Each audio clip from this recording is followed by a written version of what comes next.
Good morning. Good morning. How about today? Let's check in with one of our Disney princesses, Aurora, and see what her and her woodland friends have been up to. Now remember, listen to the end of the story so you know what happens and so you are able to hear the gold nugget. Let's get started. Briar Rose to the rescue.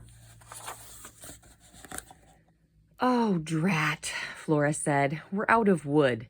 "No wood?" Meriwether asked. "But how will we stay warm overnight? Why, with no fire we'll freeze." Briar Rose smiled at her aunt. She loved her dearly, but Meriwether certainly had a flair for the dramatic. "I'll go fetch some more," Briar Rose offered. Then, putting on her cloak, she stepped out of the cottage. "I'll be right back," she called. Briar Rose didn't have to go far to find wood. By the time she had taken a few steps to the forest, her arms were full, but as she turned to go home, Briar Rose heard a noise. Whoo, whoo.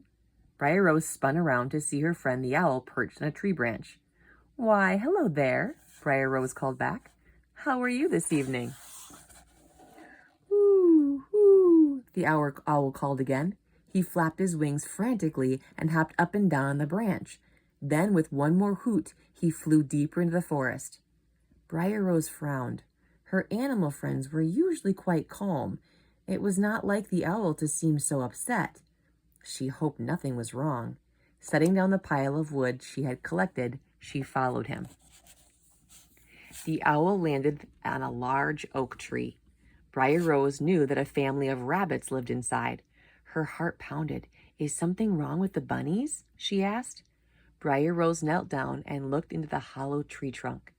The mother rabbit was there, anxiously fussing over her babies. 1, 2, Briar Rose counted. "Where's the third bunny? There should be one more." Now Briar Rose knew why the owl had seemed so upset. A baby bunny was missing. "Don't worry, I'll find him," Briar Rose promised.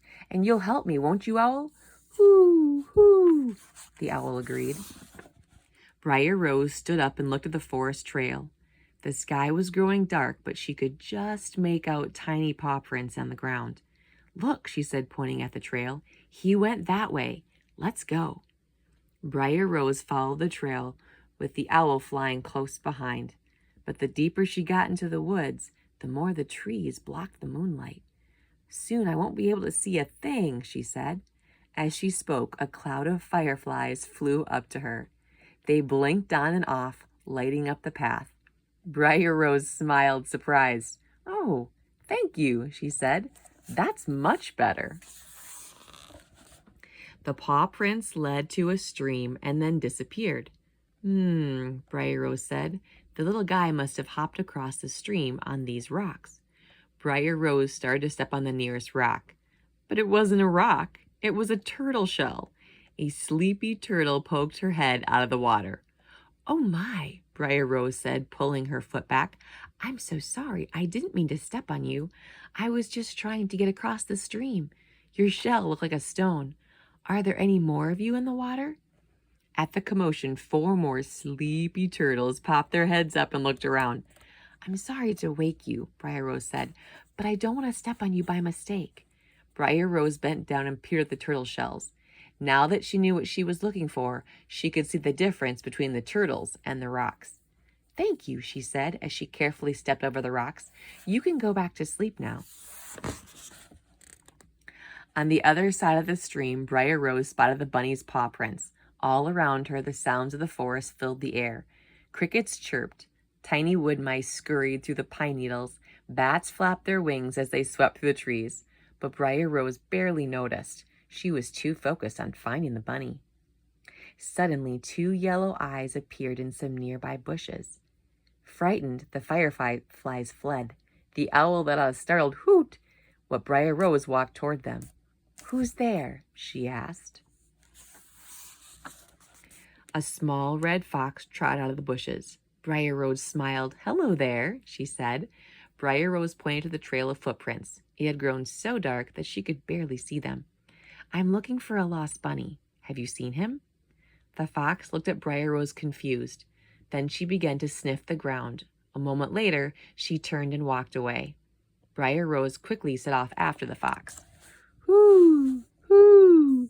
Suddenly, the owl let out a warning cry and flew in front of Briar Rose.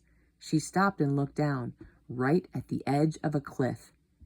The fox was making her way across a fallen tree to get to the other side, but Briar Rose had nearly stepped over the edge. "Thank you, Owl," Briar Rose said. "It's a good thing that you can see so well at night." Then, following the fox's lead, she carefully walked across the fallen tree. The fox led Briar Rose to the edge of the forest. Ahead, she could see a cottage with a big vegetable garden. "Thank you," Briar Rose called out to her new friend, but the fox had already disappeared into the woods. Stepping out of the forest, Briar Rose headed toward the cottage. The moon shone brightly overhead, and she could easily see the missing bunny sleeping happily in a patch of lettuce. Laughing softly, Briar Rose picked up the bunny and made her way back over the fallen tree, across the stream, and to the hollow tree that was home to the family of rabbits. "Here you are," Briar Rose said, placing the bunny inside the hollow, safe and sound.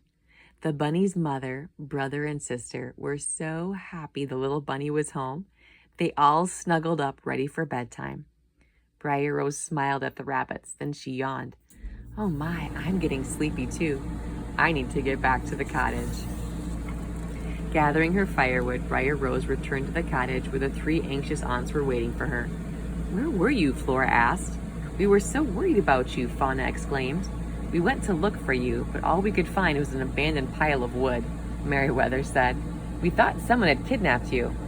"I'm sorry," Briar Rose said. "It was an emergency. Besides, who would want to hurt me?" Now, Merryweather, she's just fine," Fauna said. Then, turning to Briar Rose, she added, "How about some cake and a nice hot cup of tea, and you can tell us everything that happened."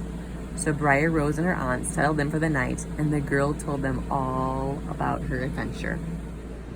I think it is so precious that Aurora, or Briar Rose, stopped what she was doing when she found a friend had a need.